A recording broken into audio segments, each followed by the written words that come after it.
Welcome back, everybody, to the League of Inches podcast, Supercoach special. We have promised you this from pretty much the start of the year. We'd do some of these sort of videos, and we've failed up to this stage because of just time restrictions and just been so flat out. Didn't realize what this year would entail from a page point of view. It's been ridiculous, but thank you again, everyone, for supporting, especially the Supercoach side of things. It's been a really big side of things for the podcast. Obviously, numbers in the for YouTube as well has been incredible. So thank you.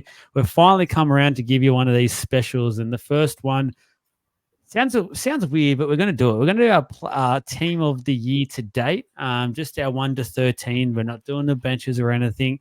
And I've also got a new member with us, Trav. He's been in and around the chat and stuff for a while now. Been very busy on a bit of holidays now, so he's keen to get on board, be one of our Supercoach whizzes as well. Really start to put Jesse up to it and challenge him for that title. Jesse's holding on to that title with dear life at the moment. He doesn't have any pressure from me anyway. But Trav, welcome aboard. Let's just quickly get to know you. Let everyone know who you go for first of all. You're a Queensland boy, so your origin team, I don't really want to say, but I'll let you say it and just, introduce yourself. Well, you've already said it. I'm a Queensland boy. Yes. We just don't get it, but hey, that's all good. So definitely a Queenslander. Live in Brizzy. But yeah, so most of my life I lived in Victoria, so started following rugby league down there. And when I met my beautiful missus, who's now my wife, who had membership seats and things down in the line, sat there every year since they first started in, what was it, 99? Yep. And so, yeah, then just because of her fell into the Storm fan and have just kept going with that. What else do you need to know about me? Look, we'll get to know you as the episodes go on, I reckon. So we won't go Dr. Phil on you. We won't go this is your life or anything. That'll just naturally happen. Trust me, when you do a live show, the viewers will be into you. They'll be asking questions and stuff. They'll basically do my job for me. So that's all good. But we're here to talk some Supercoach. As I said, so the team of the year, we're going to go through. I'll say my team, and then what's going to happen if Jesse or Trav have something different, then they'll say it afterwards. And we'll go through positions. And we're actually going to do it. So say if it's the center wings, so I'm actually going to name 4 center wings. I'm not just going to do one because that's probably going to be too hard. And at least the 4 enables us to actually put a proper team together that we've sort of think anyway. And then we'll just give you some reasons why. We could have the same and could have different reasons why. We'll go from that. But first of all, Jesse, how's things, mate? Sorry, I've just all of a sudden forgot it. Trav's the exciting guy now, so I've just forgotten. I'm old news, man. I'm sick of you beating me, to be honest. So I wish you didn't exist at the moment. I got you again. I'm old news now. Just flick me. It's fine. I'm good, man. How's things, mate? Yeah, cruising. Not bad. Decent little weekend. Just a quick one. How does it feel? Because this time of year, you turn into a different beast when it comes to New South Wales and Queensland. You've now got a Queenslander here. Are you going to be able to control yourself, or is there going to be some touchy moments tonight? Well, to be honest with you, when he said Queenslander, I muted him. So there wasn't anything else that he said that could torch me enough to leave. So hey, is that? Did you dye your beard maroon? It looks like my beard. Unfortunately, I was born like this. I wasn't born with a beard, but came out this color. Unfortunately, so you're a natural Queenslander. Yuck. As a host, I think as a host, I think I've got a very hard fucking job tonight because these two, I think, are going to be like school kids with the relief teacher in or something, and they're just going to go crazy. Yeah. So this is what one of these fun shows are about, though. So we're going to have a bit of fun, talk some Supercoach, and hopefully entertain you guys. So make sure you hit that like and subscribe button, add a few comments in as well. But fullback, let's start there. I've gone, I think, the guy who was surprised a bit this year in terms of his points, never truly been thought of as a Supercoach gun, but he is this year, and that's Dylan Edwards. I know back in the previews, me and Jesse spoke about him, and we just were hesitant because he just has never been that keeper sort of guy. He's maybe had like 1 or 2 weeks where he scored really well. This year, he's on 1,123 points. He's played 12 at an average of 93.6. 600 plus scores so far this year as well. just quickly with these numbers I'm giving, guys, I forgot it didn't update for this round either. So if someone has played, I haven't even been able to include their numbers this week. So sorry about that. But Dylan Edwards, anyone got differently, or what are you boys with Trav? Got Dylan Edwards or someone else? No, I think you'll get the theme of this as I go through the rest of this show. But I actually went with Drinkwater more so because he's played 15 games. I mean, Okay. the total is important. The amount of points is important. And so I went with that. So yeah, I've gone Drinkwater. Just the no. You know he was going to play. You knew he was never going to make Origin. So I ended up going with Drinkwater there. It has felt good having both of those for a couple of weeks at some point this year. That was probably my best decision in Supercoach so far for 2024. Yeah. Jesse, did you get Dylan Walker or Dylan Walker? Dylan Walker. Dylan Edwards. It's a big show, guys. Big one. I was Dylan Edwards too. I think the numbers he's been putting up, it's too hard to ignore him as the number one. Obviously, I have Drinkwater. I started with him. There's a few 40s, there's a lot of 70s, but I think with Edwards, it's just 90 plus to 100 pretty much every week. And the two games that he has got lower than Drinky were buys. And obviously, the Cowboys got a few buys coming up. They've got 3 more in the next probably 8 weeks now. So it's one of those things where it's like, obviously you can't avoid a buy round, but Edwards has been a freak. And this is mid-table too, like mid-season. We'll see how it continues for the rest of the year for him with Cleary back. Whether or not he continues as like a 95-point scorer, I don't think he does. But who knows, man? He's just been insane this year. So that's exactly the point, though. Like, I went as of today, so what's come up to this point, and I Edwards has been a monster. I agree, but he's been a monster because Cleary's been out. I think once Cleary comes back, I think that drops back to his well-known what he's been the last few years, which has been a meter eater. He's been at an average of 70 up, which is not a bad thing. It's never been a bad amount, and you can always bank that. And I'd always happily bank someone who's going to get a 70 over, your Walsh who's going to get you 150, but it's going to go drop down and give you a 20 every now and then too. But I went as of this point too. If that wants to open up the rest of the show. I'll quickly pre-warn everyone as well with this. It's just about how we've sort of perceived things. It might not necessarily just be the top scorer of every position. We might have someone we've got a soft spot for, someone who's got us out of some trouble over a couple of weeks. We'll go, he's in my team of the year so far. It could be a guy off averages. It could be price as well. It could be someone who's made a lot of money. Just depends on how we view it. Everyone's got different opinions about this. This is what it's so fun talking Supercoach and the different ways you can take it. Before we move on, I'll actually ask you both a quick question regarding Dylan Edwards. I know you're talking about Nathan Cleary coming back. His points likely to drop from what he has produced so far. Jesse, would you consider selling him at the moment, or while he's up at that up price, just to take the cash and run, or no one yet screaming out to replace? The one screaming out to replace at the moment, obviously there's Tedesco. He's a pretty solid option, especially this week. I think Tedesco this week was a great one. No attacking stats, and he scored 84 points, so it was just immense for him. But I probably would, at the moment, realistically sell Edwards. I think with the 16 and the 19 buys with Origin, the chance of backing up 2 games in the next 4 weeks, I think it's probably worth selling him at 950. Just with the uncertainty, because Clear will be back around 20. Obviously, 30 or so, 25 to 30 of Edwards' points in the last 10 weeks have been through goal kicking, which he won't have anymore. So even just that alone, if he's hitting 100 plus the 70 plus the 30 in kicking, he goes back to his normal average of traditional 70-pointer. So I would capitalize. I'd bank the 950 and jump on someone else even. But yeah. Trav, you agree? Yeah, I do. BE of 126. So that's a high score. He's maxed out at 943. He's major 238K. Cleary's coming back. He plays 17 and 18 if he backs up. And then has Origin, has the bye as well. So And then who do they rest him? Do Penrith just sit there and say, we're top 4, we're pretty good, we're going to be good, we're okay sitting in top 4, we'll get at least one home final? Do I rest him? Does he get a rest in 2 or 3 of those last few games? That's a very, very good point. And I get sucked into it sometimes because I just hold on and go, yeah, he's done a very good job for me. I'll wait till he actually starts to get the lower scores instead of thinking on the run, which has hurt me a few times this year.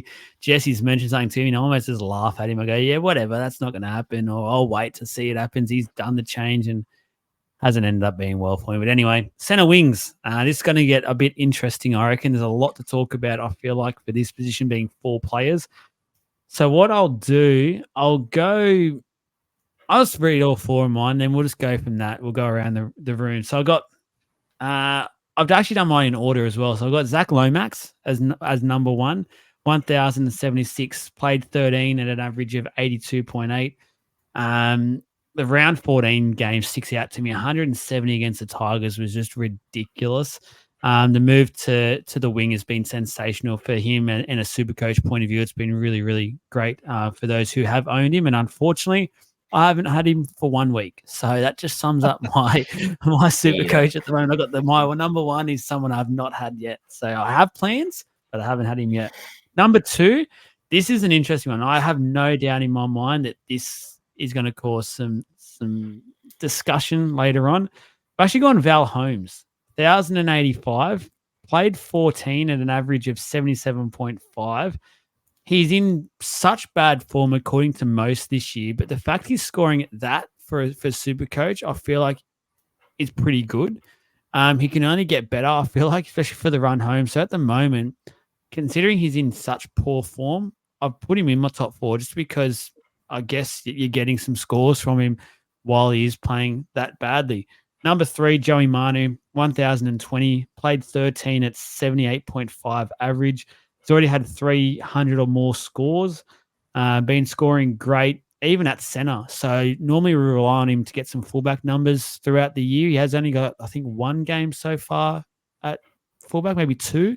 I might be wrong there, but he's actually been able to get some good scores at center as well, which has been very, very helpful. Trav, you've got just 1, is it? Just 1? Just 1. Okay. The game that he was going to play second one, he ended up being a laid out.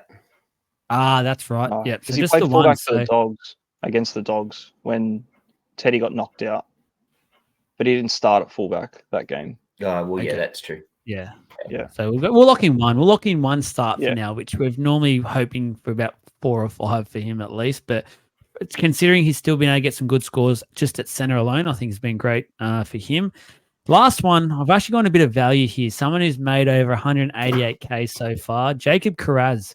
Again, on the weekend, killed it, 945, but that was before this weekend's scores. Again, guys, I didn't get time to have the Supercoach app update, but 13 played at 72.7. He's been able to score that with between wing and center as well. So a lot of people out there say he doesn't score that well at center. Well, literally just yesterday, we got to see that he actually can score that, scoring over 100. So very good. But that's my top 4. I'll go Jesse first this time.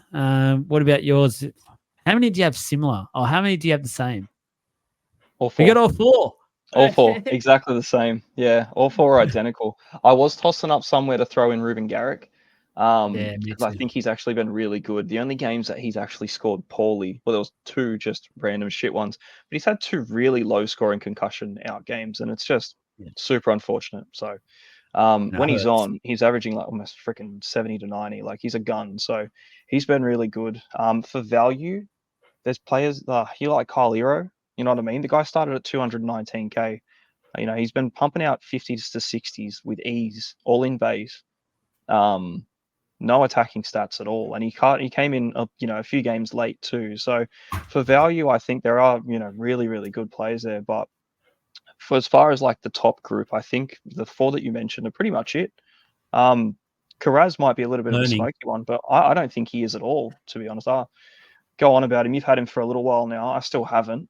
So I probably will. I was kind of hoping for this 150 break even to lower him a bit, but scoring 100, it's kind of going to plateau him around that 700 pretty well. So I'll probably trade him in the next couple of weeks, I'd imagine. But yeah, he's been insane. And between 2 positions as well, in a dog side that you wouldn't think do too much.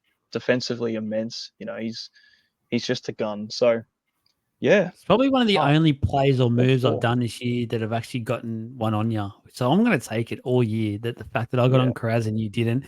And just a quick one, Trav. This is like his man. Like his boy is Yeah. Jacob Karaz. He fanboys him pretty much every year. So the fact he hasn't even gone on yet is just a bit of a rub salt in the wound for him. Trav, Makes sense why he have you told me got not to captain me on the weekend then. yeah, he doesn't like people having him. The salt. What about you? How many out of the 4 do you have? Well, I've got 3, but Okay. but I know this game. so yeah, I went Holmes, Lomax, and Manu as well. I found it really difficult to pick the fourth. But I just want to do a couple of shout outs. So I think we quietly have forgotten how good bloody To'o is. Yeah. He Like was he's my just quietly doing his thing, still got 73.9 as an average. Like that's just ridiculous. And we've not heard about him at all. How huge has Young been for your super coach in terms of he's made 100K, I think. He's made 145K, he's averaging 70. So I wanted to give him a shout out as well. I was lucky enough to avoid the -15 that many people captain him as. But I just wanted to give him a shout out because I think he's definitely been huge the last few weeks and he's going to play a big part in all our teams moving forward. But on my actual number 4, I went was Tommy Talau, and solely because he's made $408,000. Yeah, it's massive. It's unbelievable how much. So that's just my shout out there crazy. for number 4 was Tommy Talau, literally just for the money, Russ. That's a great shout. I remember mentioning that at the start of the year, and I thought I was an idiot for saying it. I was like, "Oh, I don't mind the Tommy Slayer play this Yeah, year." you And did. there's so many things I look back on. I wish I listened to myself. I'm an idiot. I didn't It's listen so to myself. But It's funny looking at the team builders that we were doing too, and Talau yeah, was in there as well. Like you threw Talau in there on the bench as like your 6th or 7th center wing, just someone to plug. And you thought, I know. Tommy Talau's But never see, done it, but But here's the thing, right? How do we not pick it? Like, how do you not pick it? We all know that Tobrojevic is going to get injured at some point. We all know he's not going to play. So, yeah, like, it's, and then it worked out even perfectly because then Saab didn't turn up, but has been injured too. So you're not going to throw him back either. So it's like, how do we not pick it? But you just can't talk like $408,000. He's worth, what is he now? 600 and 700. something, 600 or something, 690 without Yeah, spending time. Like that's just enormous. And now you get rid of him now. You push him to anybody you want, like for nothing. 100%. Just with quick question regarding Val Holmes. I know there's a lot of people out there obviously have said he's been quite poor this year for just a rugby league eye test and just how he's been playing defensively quite poor. Obviously, with the Supercoach side of things, they've all rated him in the top 4 so far this year, just with what he's producing numbers wise. Any plans or anything about Val Holmes and what you're thinking around the run home? Obviously, Cowboys don't play one of the key finals games that will help anyone making finals at this rate. I think my team's on the edge of a few, so who knows? I might need to make some big plays quite early to get in there. But Trav, what are your thoughts around Val Holmes? And you obviously had him in your top 3 or 4, so you do rate him so far. Is that because of that? He hasn't been great, but he has still been scoring. Yeah, like Supercoach, watching NRL to playing Supercoach are very different things, right? Like Val Holmes has been the number 1 center wing. And you talk about how bad he's been in terms of what the eye sees in terms of the game. But when, like at the end of the day, for me, I watch it for Supercoach. So if he's putting up points, then that's all I care about. So it's only you when two it long turns lost up. brothers because you're saying exactly the same things. Oh, there you go. Well, we are natural Queenslanders. Yeah. Oh, feel dirty. Yeah, have a shower. You got to storm off. But I will say, if you didn't trade him already, so if you didn't trade him 2 weeks ago, you need to keep him now. You've lost your time. Like he's had a big, this is your time to drop him. You dropped him, didn't you, this week, Jesse? I did. Yeah, I sold Val Holmes. I think he hasn't passed the eye test. I've owned Val Holmes since nearly the beginning of the year. I think I got him 2nd or 3rd week in. It was very, very early. There's a lot of 50s, 60s in there. mid-range scores, and then he'll occasionally go massive. And obviously, like, he kicks really well for a very good attacking side, so it can kind of inflate the numbers that actually come from him in just kicking points. So, you'll get those games where you look at him and he's done nothing, and then the rescores for Val Holmes always seem to be quite generous, which is kind of half the reason that I'm a little worried not having any like in the side anymore. But obviously, they've got a few buys, Origin and everything. The fixtures get quite hard from now as well, but they do have a lot of home games to end the year. I think they got 6 out of the next 9 are all in Queensland for them. So yeah, if that makes a difference, they went to Canberra and freaking wrecked them in the cold. So I don't think it's too relevant. But yeah, whether he can turn it or not, his scores have always been there. But I just thought, yeah, for now, with the way that things are going, I think he's probably the easiest sell. And then I might look to get him back. Queensland duty and the like. So yeah, well, I think he plays one Penrith, game in the next 4 or something. So yeah, well, you got Penrith if he backs up. Yeah, like that's a nightmare in itself. Then he plays Manly. Too. Well, yeah, and then that's defensively game. That's a nightmare for him. Yeah. Then you got 18, has the 19 bye, 20 plays the Bulldogs, best Supercoach defensive team, plays the Sharks next, then the Tigers, who knows what the Tigers are going to bring, then the Broncos, and we know how good they are. It is actually. They'll win that, Tigers. Then you got the Broncos, 23, Canberra at home, then a bye in 25, which is a crucial finals game. So, I mean, I think he's a sell. I think you should have sold him already, just like Jesse did. Yeah. I'll just quickly, I'll say this, we'll move on from the center wings, but anyone out there playing, I know that there's some boys playing the League of Inches draft. As I keep telling you guys, Val Holmes is open to trade. I will happily trade him. He's a great buy. He's a great purchase. He's a great trade. Listen to what Jesse and the boy, just mute some of the certain stuff we're talking about, some crucial rounds. Apart from that, he's going to score so well. His goal kicking is tremendous. He'll get you some wins on the run home. So if you're not like me and you're sitting ahead by 2 or 3 wins at the top of that ladder, I'll just want to even out the competition. I just want to help you out. So quickly trade me for Val Holmes, please. And while I'm there, I've got Drinky up for grabs as well. Jesse, quiet, please. I don't want you to put any down into anyone's mind. I know what you and Shane are up to, and I don't like it at all. 5'8". Easy one. Tell you what, I found 5'8" one of the hardest to do for this. I actually sat on it for a couple of scrolls. I end up going just points wise, and in the end, I went Matt Burton, 826, played 12 so far. Obviously, that doesn't include the weekend scores at an average of 68.8. I forget what I've even written here. Highest averaging 5'8" at the moment, and made over 132K, I'm pretty sure so far. So decent numbers for him in a position that has been pretty hard. Like I think me and Jesse have had some chats over the time where if you just sat with like a rookie for a lot of this year, you've done some pretty good work. Like Galvin's never put a foot wrong since he's been there, basically. You've had Strange, who's done some pretty solid numbers throughout the year. So it's probably a position where, looking back, I probably wish I didn't go high up with Dill Brown, but he's been pretty solid throughout the year, even though he cost me an arm and a leg at the start. Trav, back to you to start with this one. Well, who was your 5'8"? Oh, see, I found it really interesting what you said, that this was the hardest. To me, like, I straight away, I actually wrote easy one here, D Brown. Yeah, wow, okay. Look, you buy your guns, they're going to drop price.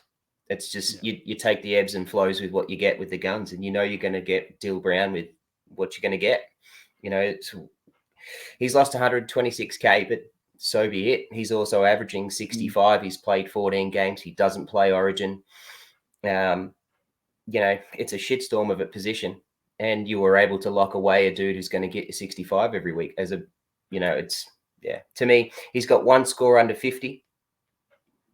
Like in a 5'8" spot, that's just a no-brainer for me. Plus the dual position. At the moment, he's sitting in the half backs. because of the injuries. Oh, yeah. And I'll actually push him down back to 5'8" this week. But the Jules was a for me, and Matt Burton's also a Jewel too. But I just thought that was an easy one for Dill Brown. The one thing you forgot to mention there is the fact he's in a shit team as well, and I can say that because it's my fucking team. Well, so putrid.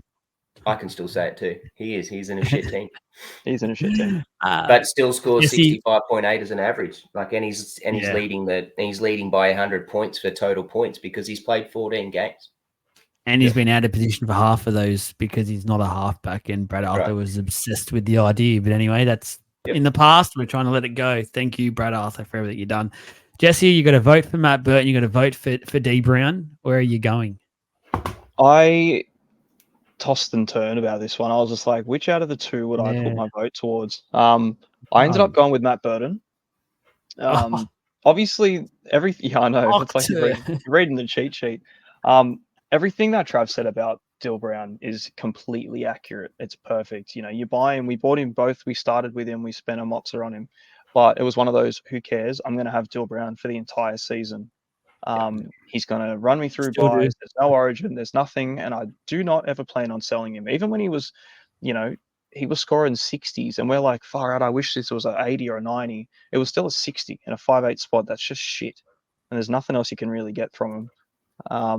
Considering the likes of like Cody Walker was scoring 30s at the time, you know what I mean? So very, very similar price to start off with as well. So the reason I went with Matt Burton was because it was a surprise. It just took everyone by surprise. And last year I had Matt Burton. I think I started with him as well. And it was one of those things where I expected what he's doing now last year.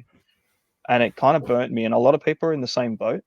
And it was one of those things where it's like, I'm just not going to get on Burton again because you just don't know what you'll get. And he seems to be quite busy, but he doesn't score very well. But the halfback duel made it very, very appealing. It took a while for Dylan Brown to get that dual half, which is half the reason I did consider the two in that boat. But between it, he has made 132K. He went for a run for about 7 or so games, scoring literally 80 points every single week. And it was almost like, is this going to continue? Like, is he going to be able to keep this up? And he just did.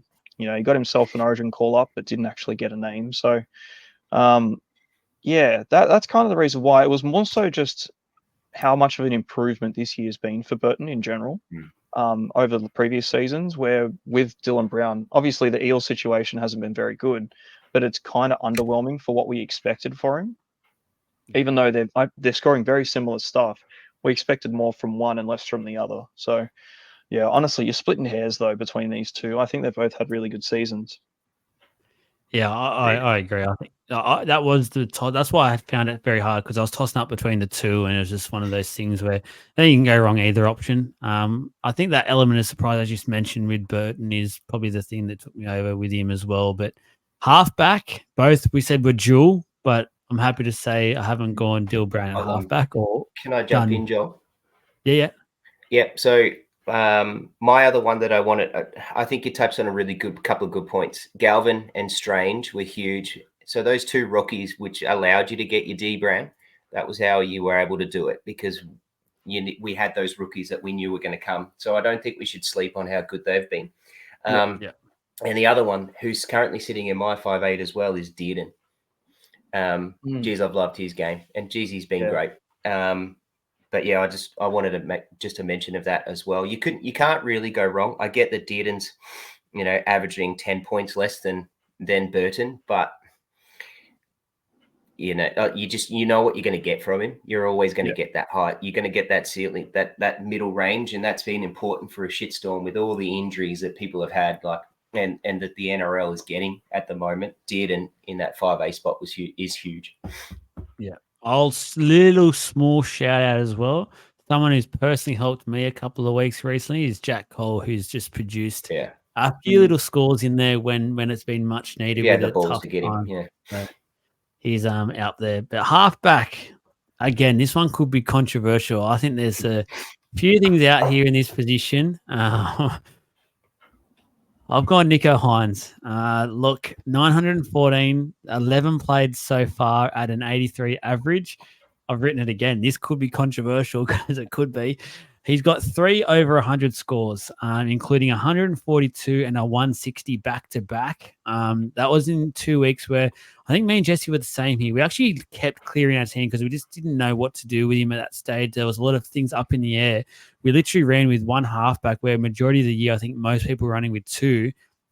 I think captained him for at least one of those weeks, and it just pretty much saved my round and helped me dramatically. So it was huge. Yes, he's lost money. But again, I've mentioned he's done a great job, especially covering that Cleary while he was away and out for a few weeks. I have sold him at the moment. I do plan on hopefully getting him back at next few weeks after probably Origin 3. But for now, yeah, I think Nico Hines is my halfback. Jesse, back to you to start this one. Yep. So I still have Hines. I Yes. started with him, and I've been holding strong. Haven't sold him once yet. So it's going to be one of those things, I think, where I just hold him out now. He's just going to be my guy till the end of the season. There's no reason to sell him at this point anyway, especially with the money he's losing. But, he dipped hard. He lost a lot of coin earlier in the year. It came back up. A lot of people jumped off early too because they just didn't like the look of it. But it's Hines, man, at the end of the day. Like, he's been the highest point scorer for 2 years in a row. Even in the way that the halves have looked this year and how bad, he has looked out there sometimes, even when he plays like shit, you're thinking, this is the worst Hines I've ever seen. He ends on 80 points and it's a bad game. And you look at the rest of the halves and they've got to bust themselves. They've got to bend over backwards to get an 80.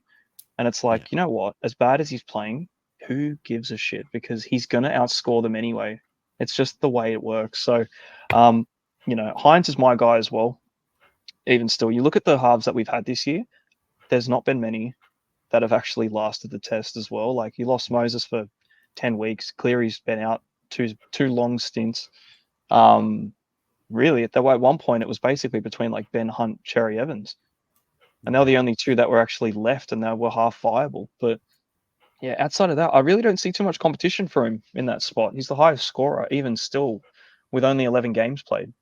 So, yeah. There is an underrated player here. I'll wait to see who Trav's gone before I do toss up the name.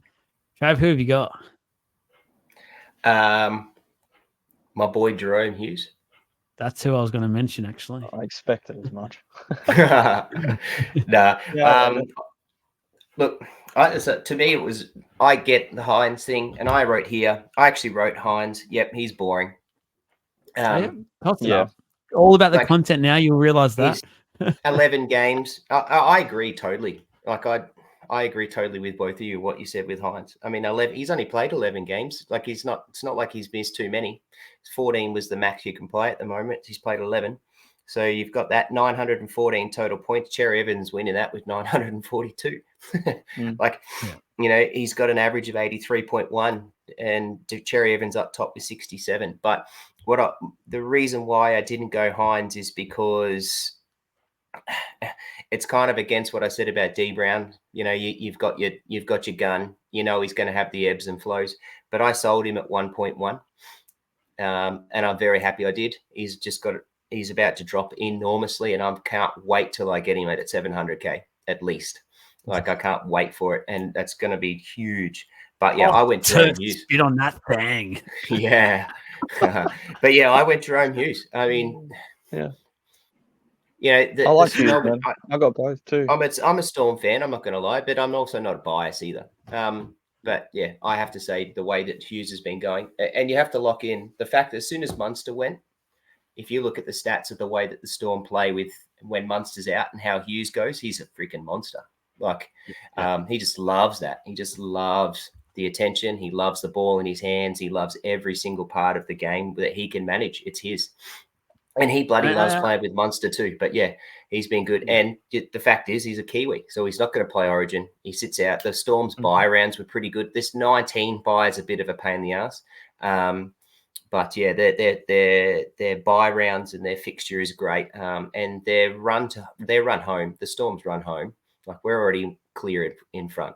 Like, we'd have to have some serious things go wrong for us not to stay on top of the ladder by the end of the season. Oh, look out! Look at the drums are beating for the Melbourne. So I'm just sliding under the radar, just flying right under there.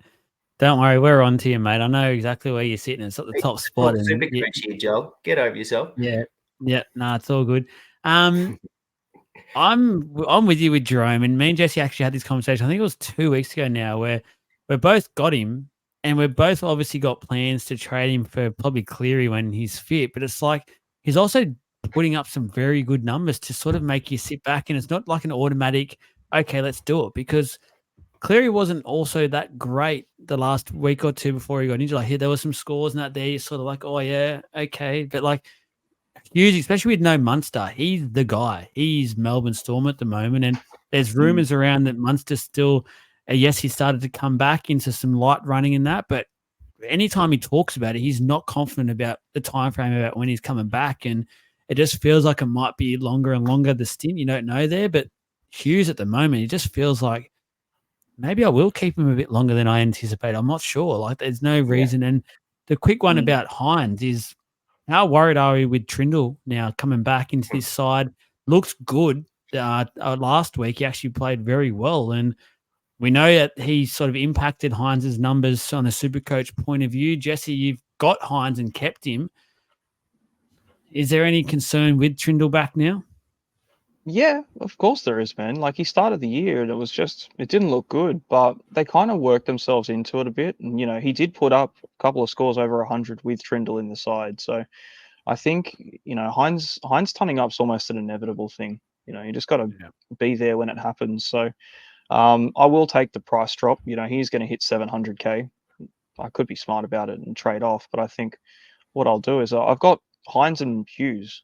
And at this point, I don't see any reason to trade either of them if they're two guys that I'm going to want to have towards the back end anyway. So, the Cleary discussion's there. I've traded Cleary in twice now and had to trade him out. So I don't know if I will do it again, realistically. I'll just have to wait and see how he goes. But it could be a quiet year for Cleary from here on to the end. And I'm also just looking forward to next season. I really hope Cleary does have a shit year, because I'd love to pick him up for dirt cheap next season. 100% owned 2025. Yeah, he's going to be the most heavily owned. If he's anywhere around like 700K next year, it's a friggin' bargain. So that's a no-brainer. Yeah, dead set. So it's one of those things. I've got those two. I'm going to just keep them. His price will rebound. Like, Hines will definitely rebound as well. He'll go back up. He'll probably end the season around 900K. So just have to wait and see. But Hines will definitely rebound. He's got to break even at 216. He plays the Bulldogs next week, right?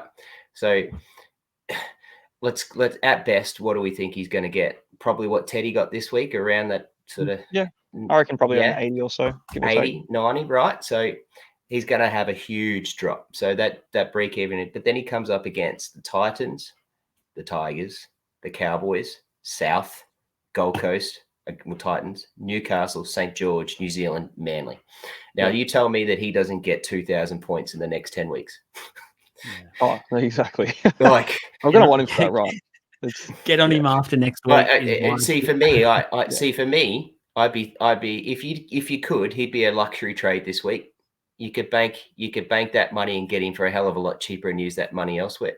So I'd be tempted to, if I still had him, to get rid of him again just before you go into this week, and be tempted to bring him in a week's time. Yep, okay, you got to use 2 trades for it, but that 200K and Hines at that price, I think's very, very delicious. I think the time to trade was last week with his first 200 break even. Yep. So I thought about it then, and I thought, you know what, he's not going to get selected, so I'm just going to keep him. He didn't get selected. Didn't score massively. Ended up getting 2 consecutive 200 break evens, which sucks. But yeah, that last week was the time to sell. At this point, I'm just going to wear it. But you do make a good point. Like, it's just, how much do you value a trade? Like, how much is a trade worth to you? Is it 100K? Because if it is, 200K between 2 trades definitely makes sense. I'll tell you what, if you're sitting under 20 trades right now, it doesn't seem like much at all, knowing what brutality we're probably going to encounter over the next few weeks. So sitting there on, I think, 16 trades, and I'm going, this is quickly, I know we're talking about overall, but last week, I'm just making the one trade this week, literally 20 minutes before the Friday night kickoff. Boost. Me, for some reason, AFB's coming in. I like his little run coming up. Worst score all year. Like, seriously. Thanks, AFB. I've done that so much this year. I just don't listen to my first opinion, second guess myself, and I just stab myself in the fucking neck. It's just a joke. But anyway, thanks, AFB. Really love the fact that you want to go to Cronulla already and you're just over everything. But anyway, 2RF. We've got 3 on the plate for 2RF. So again, we could have all different, or so far we might have all the same. Who knows? But all right, first up, David Fafita has been a Supercoach beast once again when he has played. 976 points, 10 played, obviously not counting on the weekend, 85 average. Just his consistency is ridiculous once again this year. Just, I think, going back into scores, he's just like, it's just 80s and 90s just everywhere. It's just ridiculous. Yeah. It's you can play him, you can bank on that. Thank you for coming. Second, I've gone Angus Crichton, 873, played 11 at a 79 average, 3 over 100, plus a 99 in there as well. So he's done some really, really good scores, and just come from the clouds, really. Like, to think where he's come from, just in his playing career as well. Like, obviously everyone knows his health issues and stuff, and to come back and be how he is. And I trade him out just to take some cash at the moment. I definitely want to get him in, and he's just been sensational for a Supercoach point of view. Last one, Eli Katoa, your boy Trav down at Melbourne. He's been phenomenal for the Melbourne Storm and for Supercoach. 986 points, played 13 and an average of 75. So talking about numbers, and he's played on the weekend as well. He's been one of those guys that's always been there. It's been fantastic to have. If you got on him early on, if you're like me, you probably got on him about 2-3 weeks ago, jumped on the bandwagon. Still been good, still done a job for us. Very consistent.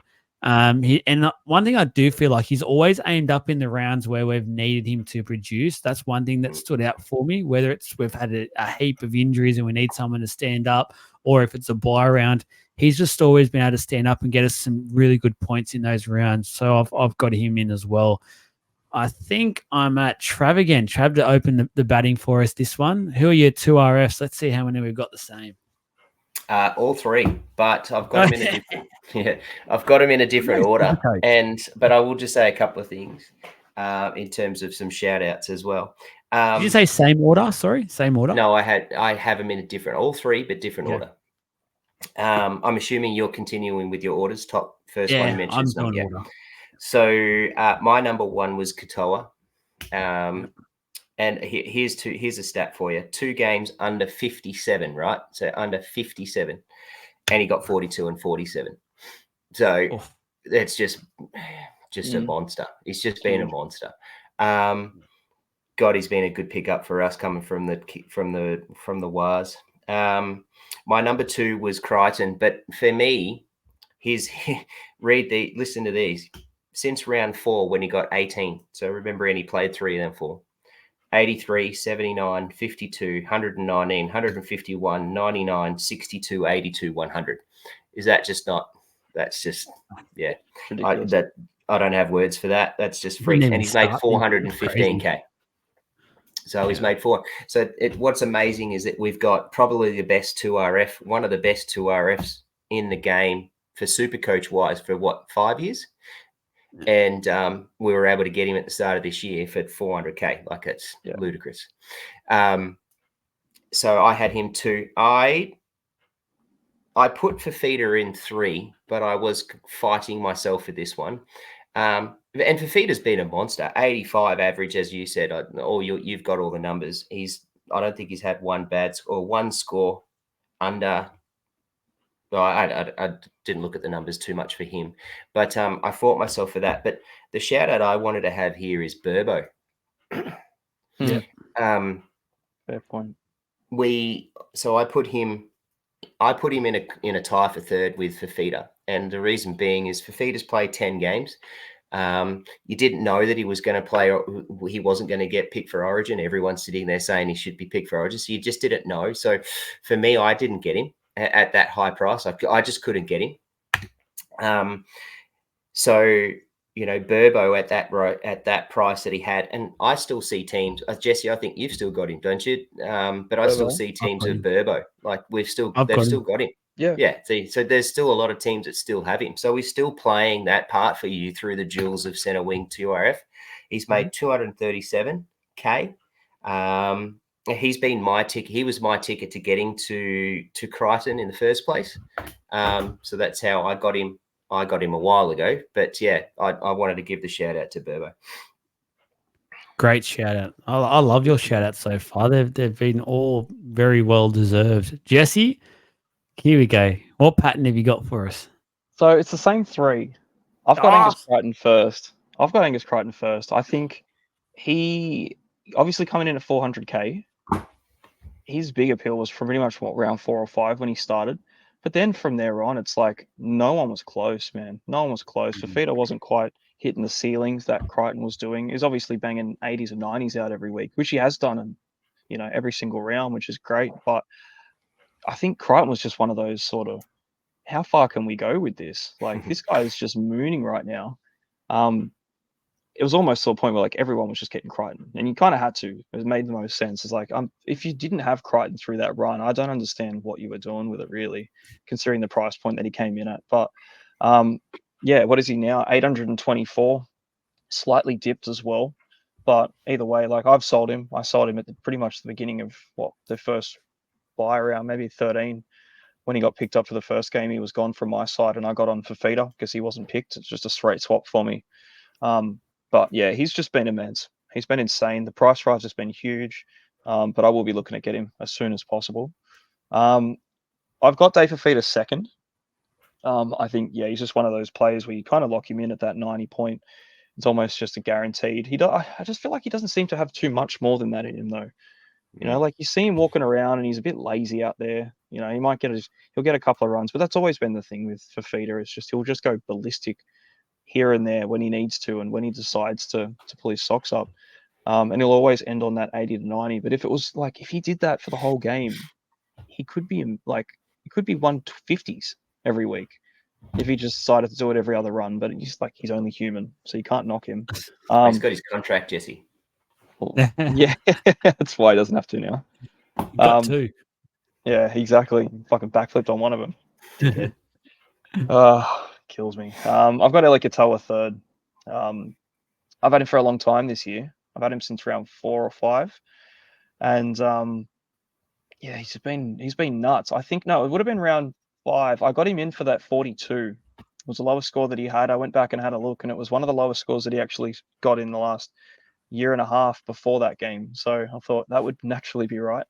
I've got him in, and I was tossing up between Olakuatu at the time as well. I think from this point on to the rest of the season, Manly have a good run. So, we might see a bit of a shuffle there with Olakuatu coming in, but I've got Katoa in there. He's just, him and Hughes' pair up is insane. The amount of balls that he catches from the high ball and he puts them down every time. Like it's just such a nice thing having him watching a Storm game thinking Katoa's going to score here.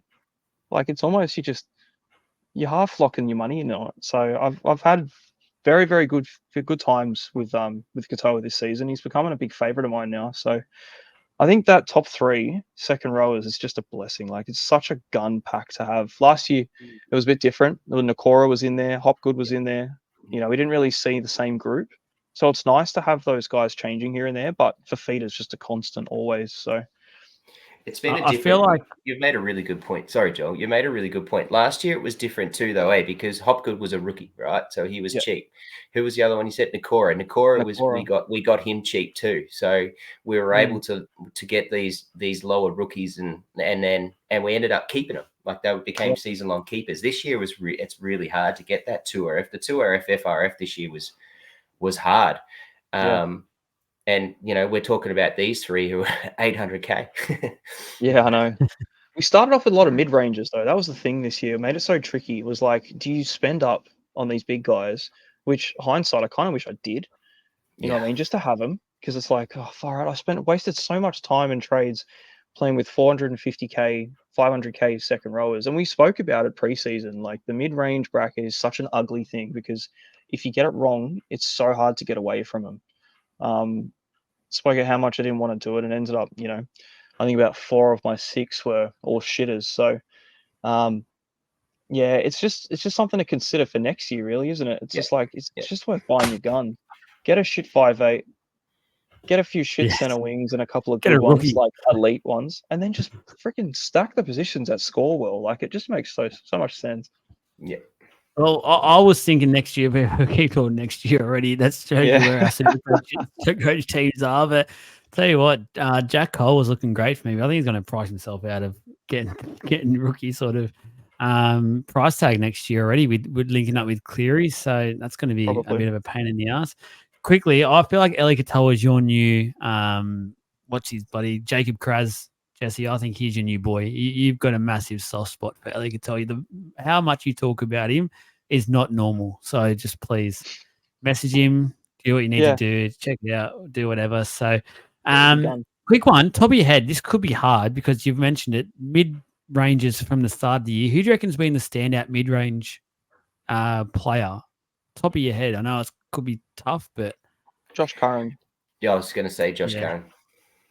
Josh Curran. Getting the duel. We're just all in the greens. Getting the duel. Obviously, his minutes off the bench have been a thing all year, and I don't think it really matters anymore. Everyone's sort of hoping you get a start at lock. Who cares?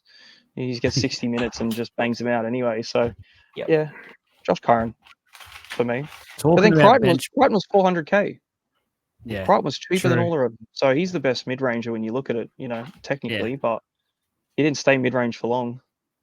No. And he didn't start at the year either. So he wasn't technically a mid ranger from the start. He was a mid ranger from round 3. So Yeah. just a little technicality there, Jesse. Just need to get myself right for once. Yeah, but Sorry. he's Boy. been the but you were never starting with Crichton. You were never going to start with him after what happened and what's been happening with you. Were never ever going to start with him, and you had to see him play like this to get to. And even how he started, you were like after that 18, you were like, yep, that's why we didn't start him. And we didn't know with the Roosters lineup either because they had about 8 edge Exactly. back rowers to start the year. So You have a look at what was happening to Terrell May at the start of the year. Like it's just yeah. Well, you mentioned that name, and Jesse, sorry to cut you off, but I've got to segue it because it's the best segue of all time. Front row forwards, we're getting into it. My number one, Terrell May. He is my PM. I've been calling for him to get an origin spot. I wish the selectors would listen to me. This guy is a fucking beast. He's just look up beast mode in the dictionary, Google, and you'll see Terrell May's face there because he's a beast. 837 points, 14 played an average of 59. I don't think that does him justice, to be honest. 3 games over 100. For the price we got him at, for me, he's just been sensational. He's been a constant top 2 front row forward for me all year. Yes, a couple of those games have bit me in the ass where Robbo's just decided he can't all of a sudden play for longer than 20 minutes or something, or doesn't give him the second stint. But he is phenomenal. He's just been a beast whenever he does get the minutes. And I think he's had now 2 games of 80 minutes in the middle. It's just, he's just, honestly, things I could do to you, Terrell, just how you going? And the second, Aiden Fanua-Blake, 960 points, 13 played at an average of 73.8. We're not talking about a center wing here, guys. We're talking about a prop forward, 73.8. I literally have just said the numbers speak for themselves when it comes to Aden. He's just been phenomenal. And as I said, again, I haven't had him all year. Got him this week. And it's his lowest score. I actually think it was his lowest score in 2 years. I've read it today. So there's my Supercoach game summed up. Jesse, what do you got? How many same of the 2? But the other way around. Our teams are identical. I guarantee you I've got a different hooker though. Okay. But yeah, Terrell May, far out, man. What a fucking weapon. He's just nuts. Why doesn't he get more minutes? I just hope for next season. I hope for 50. You know what I mean? I just hope for it. Rhea Hargrave's gone, like surely. But he's just been a freaking monster. And buy round specialist now too. Like he's turned up in both buy rounds, I think, or something like that. Just a gun. So we got. Oh, he's not going to get another one, but yeah, between him, Fanua-Blake, I think the upside between the two as front rowers is just way too high. There's obviously plenty of other options between them. Like I don't think Payne Haas has been much of an option at the moment this year. Joe Tarpany's really starting to hit his stride now, which is great to see. But obviously this is for the first chunk of the year that we've seen, but I just can't look past the two of them at all. I think it's probably the easiest lock-in positions that I wrote down today. I just went, yep, bang, bang, done. Not even going to think about it. Yeah, immense.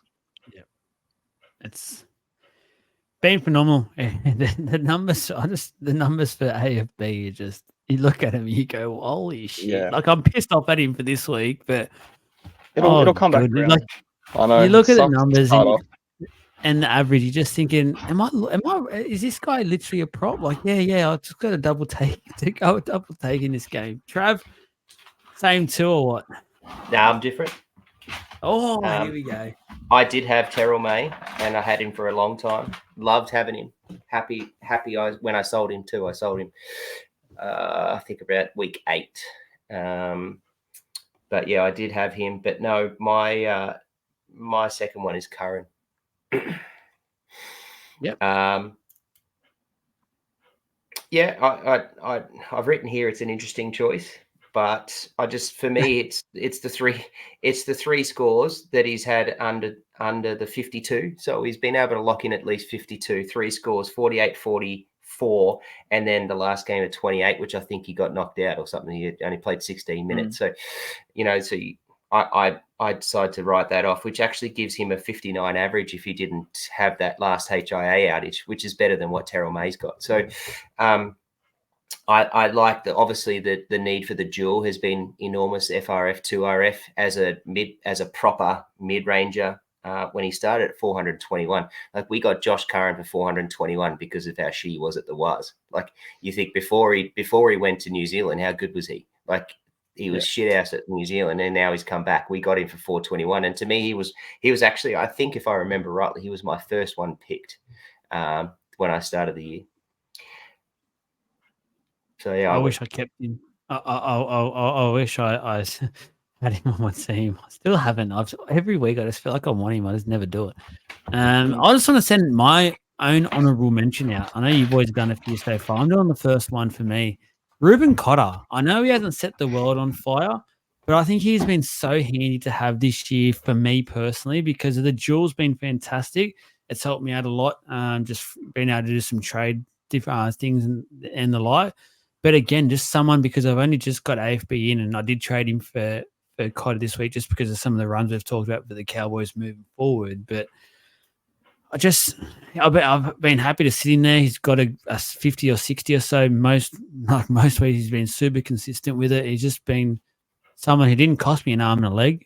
He was a decent price as well and did a job. So Cotter, I was pretty happy with you. I think you've had him for a while as well, didn't you, Jesse? Or I started with Cotter. Yeah, I started with Cotter and Totola as my guys, and Totola that's right. He's out long term. Totola going? Yeah, he's dead. He died a long while ago. Straight to Terrell May. It was an easy switch. But yeah, no, I had Cotter for the whole thing. I've still got Cotter too. I did think about trading him out this week, but I thought, nah, you know what? I can keep him. He's got the dual, very handy. He's the number 1 base statting front rower in the game. Even still, like, he doesn't get too much more than base stats. It's kind of all he gets. But when you look at his average, what's he's averaging at the moment? 60.1. And it's just every single game is just base. So if anything does, unlikely to happen, but he did score a try once too. Massive game for him. So if anything comes up from it, it's going to be massive anyway. But I'll take that duel at 570. Like, I might go from him to Crichton at some point. He might be my ticket back to him, but for now, yeah, he's just been a very valuable stalwart in the side. He's a good shout out. He is a good shout out. But Cotter is what he is. Like, he's just a workhorse, and you're always going to get that 60 for him. Like, he's had one score above 70, and that was that 99 try game. Yeah. But you're always going to get 46. I mean, at the moment, his lowest score is 46, was round 1 against the Dolphins. So you're just going to get what you're going to get from him. He's a good shout out. He's not going to rise in price. He's not really going to dip. Like, he is what he is, and you're going to lock him in. I tried to start with him. I just couldn't find that 550 that he was to put in the FRF. Who did I start with? Who was that dude from the Broncos? Jensen. Willison? Baker. No, the guy Baker, Fletcher Baker. No, I don't think it was. Or Flegler, who went to the Dolphins. No, he's still at the Broncos. I had him to start with, and didn't he get knocked out in the first couple of minutes of the Vegas game? Oh, Piakura. That's it. Yeah. He's who I started with him, right? So I think Yeah, a good. few did. He bit a few people on the ass. But I that's think different. there is one true cash cheapy honourable mention that we haven't mentioned at all, and I think Liam Henry probably deserves the biggest shout out of everyone. He's someone that I had in my side, I traded him out. and I took him out because I couldn't afford a move with him in there. I had to go cheaper. I had to go Viliami Fafita to, I think it was get Dylan Brown. I think it's what I was doing. I still got freaking Viliami Fafita. Yeah, I've still got him too. It's just one of those things that will never go away. So, yeah, fuck. See, you can't get off these cheap shitters, man. But yeah, Liam Henry ended up being a gun. He had his peak early on too, and I jumped off him. And then he went for like this little patch in the middle so far, exactly what you did, where he didn't really do too much. And then those games where he played second row for the last month have just been freakish. You know, you're talking 70 pluses, almost broke the tackle scoring record as well in his first season. You know, put him up there with Cameron McInnes. It's huge. It's freaking huge. And he's made a lot of coin now. He's 517K. It's prime time to sell him if you were going to, but still, I think he's got a 40 break even. It's like you could probably go up again. Yeah. But yeah, he's just been. This is the next couple of weeks because I do reckon Penrith will rest a few. Like all these Origin players will get an extra rest at some point. It's just what they do. Just about if it's going to be early or if they play him to bank some wins up early and then they rest him a bit later on in the year. But there's definitely they're all going to get rested at least one more time. So, and he'll, by the way, he's played probably be the guy that comes in for Martin. I'm guessing at some stage. Hooker. Now this looks like this could. Look, I wrote it down, to be honest. It was a bitch of a position. I feel like so far this year, it's just been annoying. Reece Robson, I've put down for mine, 860, 13 games played so far at a 66 average. I just feel like he's been the best of the bunch and made a bit of coin in doing so. I can easily be persuaded into my. I've had Harry Grant from the start. We spoke about Reece Robson at length, and I wish again I'd listened to myself because he was cheaper at the time. Probably would have helped me do a different plays from the start of the year, but I didn't. So yeah, Reece Robson I think has been quite good. I think we're back to Trav to start. Yeah, I started with Reece Robson. I still have Reece Robson. I won't get rid of Reece Robson. Say that quickly 5 times. Reece Robson. Yeah, I started with Reece Robson. I still have. No, to me that's that's been my best pick for the year, I reckon. Like he hasn't set the world on fire. His stats haven't been enormous. He's not your highest point getter in overall or anything like that. But in a crucial position in hooker, I went him and I think I started with Levi. And Levi was my ticket to then pushing up to now I have Robson and Marnie. So Marnie was a shout out for me too, because again, he's 1 point less as an average. But yeah, I went with Reece Robson. I avoided Harry Grant because from as far as I'm concerned, I love him. He's a Storm boy. I love him. He's fun to watch, and he's one of those dudes. He's like David Fafita. If you don't have him in your team, you sort of hide behind the couch going, shit, I hope he doesn't play well kind of thing. Like, David Fafita always makes you really worried if you don't have him in your side. But I couldn't see Harry Grant this year being and holding that average where he's lost 111K, and I couldn't afford him with everything else that I had to do. I couldn't afford him. So I never went Harry Grant. I haven't got Harry Grant. I will probably get to Harry Grant, but I won't consider that until about 20. He's not in my plans until around 20, and I'll think about it then. I'm quite happy to have Robson and Marnie at the moment. Yeah, I think that Marnie name still scars a few super coaches from last year. So he's just and the year before that. Yeah, he's just been a scar to a lot of super coaches out there. Jesse, you did say I'd be shocked at your hooker. We probably wouldn't have the same one. Let's see. Mine's Reed Marnie. I am going Reed Marnie as my team of the year so far. Hooker. I think yeah, you made the point. A lot of people got fried off him last year. It was the same thing that happened with Burden. And it was the reason why his ownership was so criminally low to start with, considering. And even now, it's only 8%. And at that point, it's almost like, well, there's no point getting Marnie. You kind of, the ship's sailed, but like not really. He's had 2 scores under 50 this whole season, or 3 actually with this last game, and that was a 48 under 50. He's had, I think it's 8 scores over 60. He's got a 96, an 81, an 84, a 79, and 76 as his top pack. When it comes to him and Robson comparisons, Robson has a few high games and a lot of like mediocre sort of 50s to 60s, where Robson's a lot more consistent. Might not have that cap on him, but there's a lot of 60s to 80s in there. And it's just really impressive. And he kind of just churns away at him too. Like he's a bit of a grub. He does his shit. He doesn't share minutes around either. He's going to be pretty well locked into it for the whole game. And you kind of hate to own him in a way because he's such a shit to watch when he's out there. But you look at his points at the end and you think, fuck, this guy's made 60 tackles this game. And he might miss a fair few, but he kind of always makes it up. So, yeah, I think it's almost like the Marnie that we saw at the Eels a couple of years ago, where he sort of just broke out. He's expecting that last year. That was the whole point. We were kind of expecting it last year, and it didn't happen. And it just, it torched too many to get back on him. But I think this year, the numbers don't lie. Marnie's been a weapon. Don't remind me of Reed Marnie para jersey, please, because we replaced him with Hodgson, we replaced him with Lussick, and look how that's all going. So, not the shit. Yeah, you got hands. Smile. And you've got hands. Oh, finally got to one of the right hookers. Matt Arthur's the hooker. He should be up there, but that is a completely different podcast, a completely different story. We're here to talk Supercoach. All right, that's our teams done and dusted. One final big question then. Who is our player of the year so far in Supercoach? We've got to choose out of someone obviously we've named, would be obvious choice.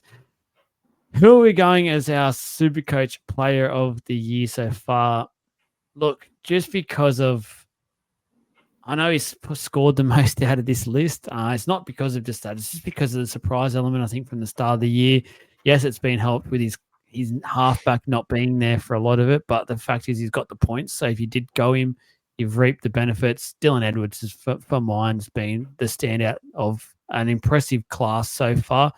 There's a number of players who, if you say their names after this, wouldn't shock me, wouldn't sit there and say and criticize it. They deserve it as well. I just think Dylan Edwards, without Cleary there, has stood up and got the job done for super coaches who were loyal from the start with him and seen something that I think a few of us did see were just too scared to, because the past has probably bit us in the arse a bit too much. And a big Nathan Cleary injury back-to-back hasn't been in our minds either. So, Jesse, who you got? I was going to say Dylan Edwards, pretty much for all the points that you did, but in a way, I kind of feel like I'd almost be cheating myself out of it. Like I didn't have him for that period. You know what I mean? Yeah. Like I wish I did. I did have him for a decent chunk of it, but I did get off him when the Origin stuff rolled around. My player of the year is probably going to have to go to Angus Crichton. For 2 reasons as well. I drafted Angus Crichton in one league, and I picked up Angus Crichton in round 3 in another league, and the both of them actually. So I have him in both. I did drop him at some point before he got the run in the League of Inches one, so that kind of hurt a little bit. But I had a bit of faith there. Got on him straight away, you know what I mean? Rode him all the way to his max price as well. Sold him at the top. Enjoyed all of the big scores. And as a Roosters player, I just really it's good to see it. Like I just really enjoyed seeing Crichton killing it for us as well. So I think, 2024 is going to be the year of Crichton for me. I will get back on him as soon as the chips fall in the right way. So yeah, I've just really enjoyed having Crichton in like every single league and classic and the like. So yeah, he's a player for me. I agree. Trav, get us to the finish line. Here we go. I'll go something different. I actually like both of yours, but just to be different. And it'll be and I'll do it just for the sake of not causing it, but just ending with a bang. But how good Zach Lomax's been this year? Yeah, weapon. That's a great Really shout. like that. I really like that. I mean, clearly you could have Dylan Edwards. Clearly Crichton's a good one. Clearly Scott Drinkwater's got the most points. Like clearly that, but who would have thought Zach Lomax was going to do what he's done? Yeah. Not to the extent that he has. Yeah. Like hopefully, especially with how much he was sulking as well. Like he literally just did not look like he wanted to be there at all. He wanted to just sit down and cry until he got released, and to produce what he's produced after that and during the crap that was going on is just ridiculous. Oh, the numbers are freakish, mate. He's averaging 82. He's the 5th highest scoring player in the competition at 1,079. He's got 3 scores under 50. Under 62, and they're in the under 51, and it's a 44, a 49, and a 42 for a center. That's rad. I'll give him a shout solely because I wanted to do something different to what you two did. I love it. I love that. So shout out to you, Zachy boy. Keep that up for next year when you're in that blue and gold jersey. I made a mistake there for sure. Right spark he'll be regretting that. in our lives. Thank you for listening, guys. That was our Supercoach special for mid-year. Again, get in the comments. Let us know your team of the year so far. Do it the same sort of structure that we've done it. Let us know your player of the year as well. Make sure you like the video. I know you love your Supercoach shows. Give Trav some support as well. Throw him a few comments. Throw him a few jabs if you want to. Get into the Queensland spirit. Get into the Origin spirit. Get into everything. Hit the follow button for us as well. Very much appreciate it. But thanks, Trav. Off and running, great debut. I tell you what, that's up there with one of the debuts of all time. That was fantastic. You got through it all right. Appreciate it, man. Thank you so much. Yeah, the nerves were kicking. The nerves did kick in for a couple of hours, as you saw in the group. This is brilliant. I'm going to sit back now and just let you two discuss all the numbers and stuff. Like Matrix, I'm just going, goodness me. Jesse, it's been another one. To be honest, I felt this has been up there. One of our good, great episodes, this one. So thank you for being you and being on. Thanks, man. I always appreciate it. I always love talking Supercoach. And yeah, good to get Trav on finally too. Been talking about it for a little while now, but yeah, no, I really enjoyed it. It's a shame he's a Queenslander, but everything else about him's all right. So and yeah, just with that as well, quickly, we are planning with the page to do a lot more like Supercoach posts and stuff as well, like really starting to go big with that Supercoach side of things. You got the 2 masterminds here, as you can see at work. So there's some plans in place. We're just going to make sure, again, it's a time thing. We have so many ideas to get out there. We will get to it, and I'll get these 2 masterminds going, and we'll get some great stuff out there for you. Thanks for listening. We will catch you midweek for obviously the team list stuff, the Supercoach chat, and then the tradies probably thrown in on the Tuesday night as well. Actually, probably have to do a massive show, Jesse, so get ready for that, because Origin, remember, is Wednesday. Don't like last time and forget about it. Wednesday is Origin. Thanks, guys. See you then.